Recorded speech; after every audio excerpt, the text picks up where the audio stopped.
जिसका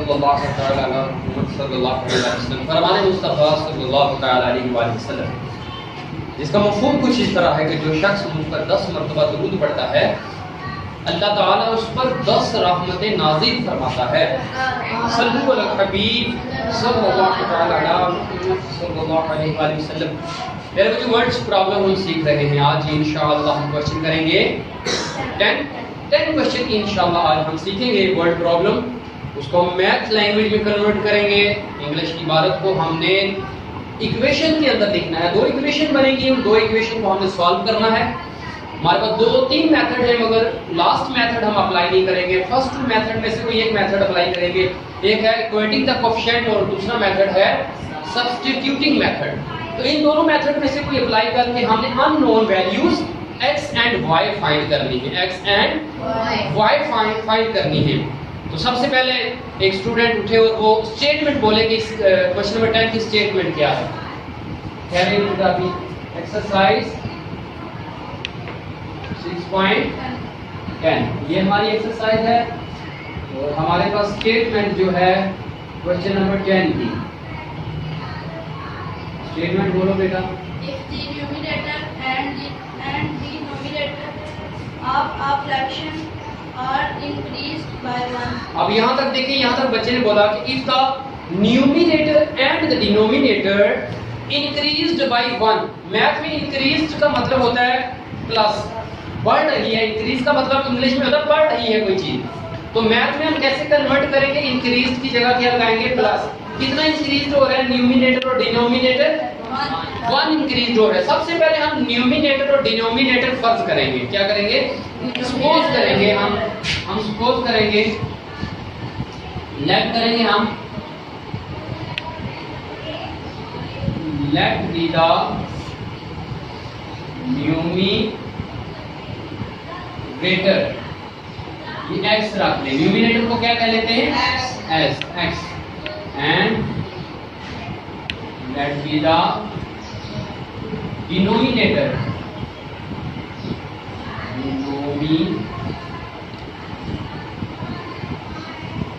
डिनोमिनेटर क्या रखेंगे?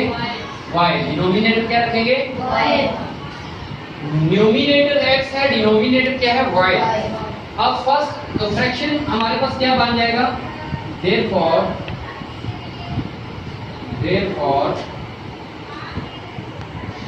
फ्रैक्शन, इसलिए फ्रैक्शन फिर क्या होगा? x over y। फ्रैक्शन हम जानते हैं ओवर की फॉर्म में, डिवीजन की फॉर्म में जो चीज लिखी जाती है इसको फ्रैक्शन बोलते हैं। हमारे पास ये फ्रैक्शन आ जाएगा।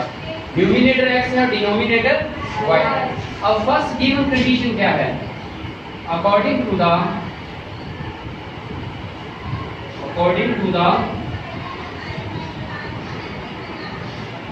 first given condition क्या है कि न्यूमिनेटर और डिनोमिनेटर में इंक्रीज किया जाए। क्या? 1। क्या इंक्रीज किया जाए? 1। x में प्लस किया जाए 1 और y में भी 1 प्लस किया जाए। नेक्स्ट स्टेटमेंट क्या है? The fraction becomes 2/3। The fraction becomes का मतलब मैथ में क्या होता है? इक्वल। क्या होता है? कहते हैं वो फ्रैक्शन जब इंक्रीज करते हैं न्यूमिनेटर और डिनोमिनेटर में 1 इंक्रीज करते हैं, बिकम का मतलब क्या है? इक्वल। तो फ्रैक्शन क्या हो जाता है? 2/3। तो प्यारे बच्चों ये हमारे पास पहली इक्वेशन बनी है। हम इसकी सिंपलीफिकेशन करेंगे। सिंपलीफिकेशन कैसे करेंगे? Cross multiplication. क्या करेंगे? Cross multiplication. 3 को हम इससे मल्टीप्लाई करेंगे, 2 को इससे करेंगे। ये मल्टीप्लाई करने के बाद आफ्टर मल्टीप्लिकेशन हमारे पास ये रिजल्ट है। हम इसको मल्टीप्लाई मजीद करें। Simplification 3x plus 3 2y plus 2। y की वैल्यू किधर आकर ये प्लस इधर आकर क्या हो जाएगी? -2 जो है सेम इसी पोजीशन पे रहेगा। ये प्लस 3 है इधर आकर -3। 3x - 2y equal to -1। इसको इक्वेशन क्या लेते हैं? Equation number 1। अब सेकंड गिवन कंडीशन क्या है?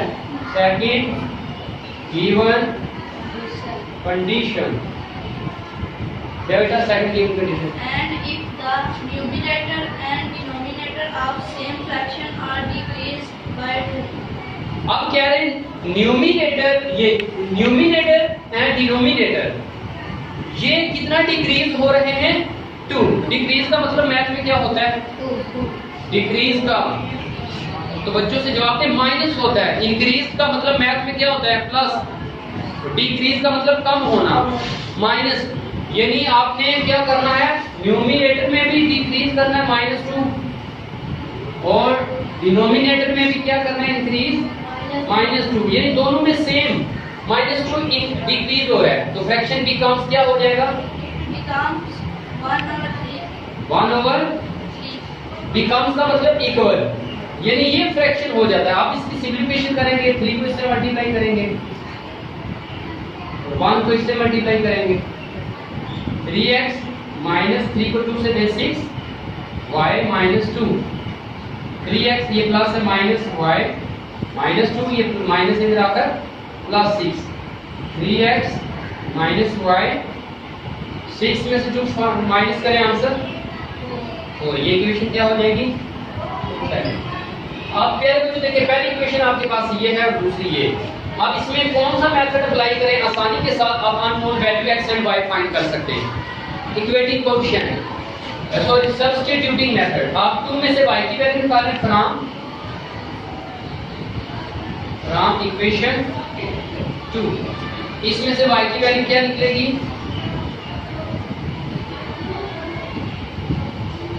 तो इसमें y की वैल्यू क्या निकलेगी? बोले ये y तो माइनस हो जाएगा प्लस हो जाएगा तो 4 किस तरफ आ जाएगा? इधर जाएगा 3x -4। हमने इक्वेशन 2 में से इजीली अननोन की वैल्यू फाइंड कर सकते।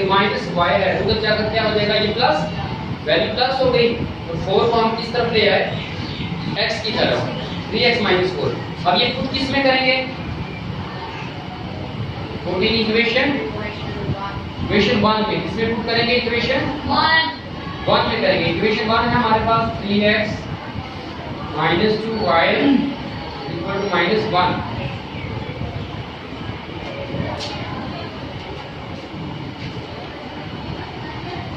अब इसमें बच्चों पुट करें, इसमें आप देखें क्या लिखेंगे? 3x -2 y की जगह पे क्या पुट करेंगे? 3x साथ क्या है? -4 = -1। सिंप्लीफिकेशन करें, 2 को 3 से दे 6x माइनस प्लस 2 को 4 से 8 ये -1। 6x में से 3x निकालें, 3x साइन कौन सा आएगा? माइनस, ये -1 ये प्लस है तो जाकर -8, 3x ये आएगा -9, ये माइनस माइनस कैंसिल, 9 3 आकर ये मल्टीप्लाई हो रहा है, इधर आकर डिवाइड हो जाएगा। आंसर कितना आ जाएगा? x का 3, y का कैसे निकलेगा? ये वाला पुट करेंगे, put in the equation, put in the इस इक्वेशन में करेंगे, इसको इक्वेशन 3 कह रहे हैं, इसको इक्वेशन क्या कह रहे हैं? ये वाली इक्वेशन, इसमें आप पुट करें इक्वेशन, पुट इन इक्वेशन 3। हमारे पास अब y 3x -4, 3x की वैल्यू है 3 -4, तो ये आ गई 9 - 4 और y का आंसर क्या आ जाएगा? 9 में से 4 निकालें 5। सॉल्यूशन सेट क्या हुआ? 3, 5। ये हमारे पास सॉल्यूशन सेट है बच्चों। उम्मीद करता हूँ इस क्वेश्चन की आपको समझ आ चुकी होगी। अल्लाह ताला से दुआ करते हैं कि अल्लाह ताला हमें इस क्वेश्चन को जो समझा उसको याद रखने की और आगे पहुंचाने की तौफीक अता फरमाए। आमीन। बिजाहिन नबी अमीन सल्लल्लाहु तआला अलैहि वसल्लम।